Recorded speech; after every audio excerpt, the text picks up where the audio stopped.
Tenemos ahora vía Skype contacto con Francisco Endara. Él nos acompaña esta mañana para contarnos por qué está en la clandestinidad después de haber recibido esta sentencia. Francisco, buenos días y cuéntenos por qué se esconde. Muy buenos días, Janet. Un gusto saludarle, un saludo a quienes nos ven el día de hoy. Bueno, no estoy precisamente en clandestinidad. Yo salí un mes antes, más o menos, antes de que se dicte esta orden de localización y captura, porque yo ya me vi en la obligación de, ya que no se hizo justicia durante los 5 años en los que yo di la cara, que no se hizo justicia en el Ecuador, me he visto forzado a salir a donde se pueda escuchar mi caso, que es único, creo que en la historia de la humanidad, en la cual se le condena a una persona por haber aplaudido en contra de un mandatario, que es como se redactó la sentencia. Entonces, en ese sentido, yo he salido a hacer escuchar mi caso en distintos lugares donde pueda tener cabida y donde se demuestra. La sentencia es bastante clara, la actuación de los jueces es bastante clara y deja en una vergüenza institucional al Ecuador respecto a las resoluciones de la justicia. En mi caso no ha habido una sola prueba en la que se demuestre mi supuesta participación en la cual yo haya destruido, deteriorado, inutilizado o paralizado los servicios públicos. Estos verbos que acabo de mencionar son los verbos con los cuales se inició el juicio, porque hay que recordar una cosa. Este juicio se me inició, tanto a otras personas como a mí, se nos inició por el delito de sabotaje y terrorismo, con el artículo 158 del Código Penal. En ese artículo, los verbos rectores, es decir, los verbos con los cuales se prueba la participación de una persona, indican que la persona debe haber destruido, deteriorado, inutilizado, interrumpido o paralizado servicios públicos. En mi caso en particular, jamás se logró probar que yo mi conducta se haya subsumido dentro de alguno de estos verbos rectores. Nunca pudieron comprobar eso. Francisco. Por esa situación, como no pudieron comprobar, ¿sí? Sí, Francisco, solamente para ir avanzando en la conversación. Quiero primero preguntarle, ¿usted está fuera del país ya? Así es, yo estoy fuera del país, me encuentro realizando algunos trámites legales respecto a lo que la justicia ecuatoriana tiene que responder, específicamente el tema de la Corte y la Comisión Interamericana. También haré algunos pronunciamientos a futuro en la Comunidad Europea. Se han realizado algunos contactos al respecto y bueno, justamente estoy en ese estado, ¿no? Sí, vamos ahora con la sentencia, ¿no? A analizarla un poquito, porque he tomado su caso y no ningún otro para poder hacer esta entrevista, porque realmente resulta increíble que a alguien lo condenen a 18 meses de cárcel por aplaudir. Y eso lo dice la sentencia, tengo aquí un extracto de la misma y la voy a leer, me voy a permitir leerla. Es necesario destacar que en el caso de Francisco Endara Raza, su presencia no corresponde ni al autor ni al agitador, sino más bien al apaciguador, pero que participó con su aplauso en un momento determinado, hacía manifiesto y exteriorizaba su acuerdo general con la actuación del colectivo social. Por aplaudir, Francisco, ¿realmente usted cómo recibió, después de todos estos años en que, como usted dice, primero lo acusaron de terrorista y sabotaje, y ahora se tendría que ir a la cárcel por aplaudir? Así es, bueno, ¿cómo lo recibí? Fue una cosa inaudita, o sea, es un poco difícil tratar de entender en qué país del mundo reconocen que el rol de una persona es el de apaciguador. Y eso se reconoció durante todo el juicio, incluso en los testimonios de las personas que fueron a dar testimonio del propio canal del Estado. Ellos indicaron en muchos casos ni siquiera haberme visto y en otros casos que mi actitud era pasiva.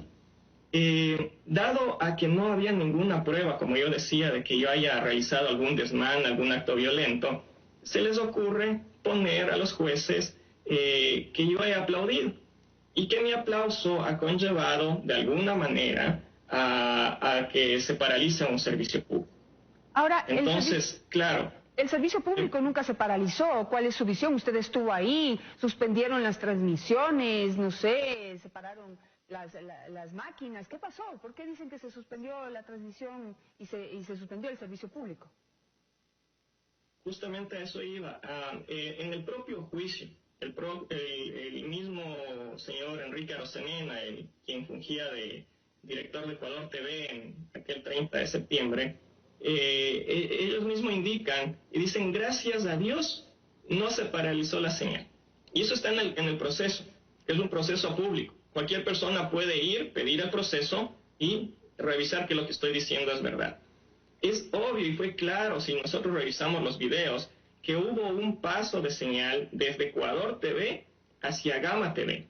Y eso es cuestión de coger y revisar los videos que ocurrieron aquel día.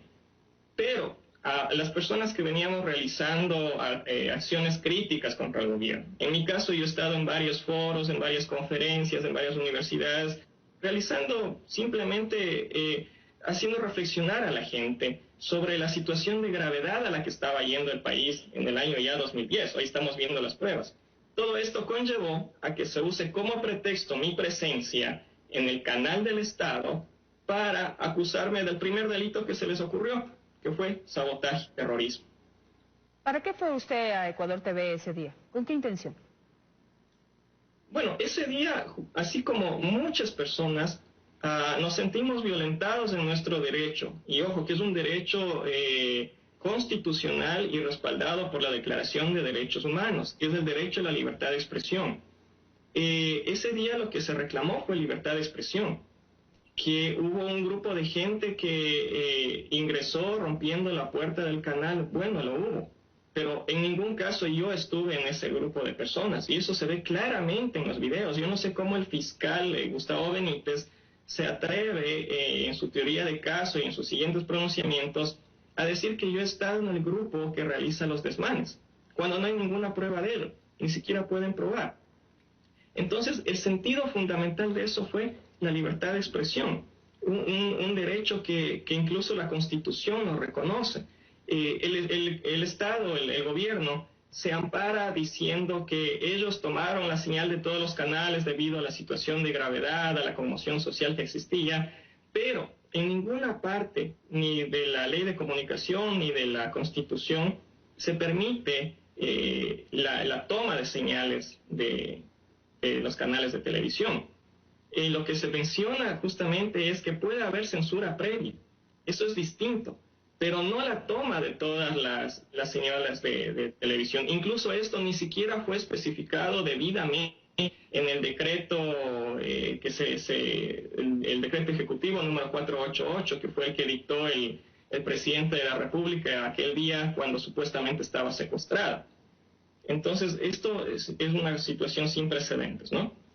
Francisco, ¿cómo han sido estos 5 años y medio ya casi de su vida? Usted se quedó aquí, dio la cara, hay otras personas que pues ya han recibido un indulto, y otros, los hermanos Guerrero, que prefirieron realmente evitar cualquier riesgo y salieron fuera del país y han recibido asilo político en la República Checa.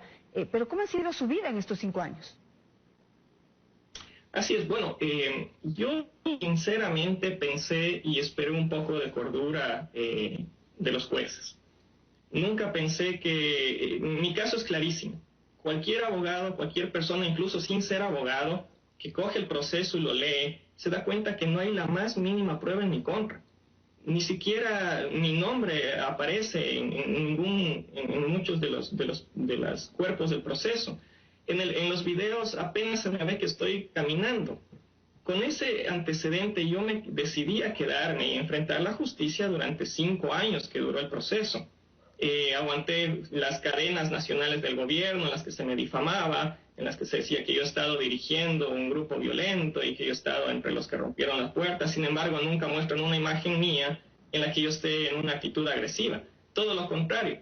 Más vale lo que sale es el momento en que yo les digo a las personas que se tranquilicen, y justamente eso es lo que recogen los jueces en alguna parte de la sentencia. Pero por eso mismo yo esperaba algún atisbo, alguna situación de que algún juez razone que lo que están haciendo les va a llevar a tribunales internacionales y que van a tener que responder por eso ante la justicia internacional, que van a haber juicios de repetición.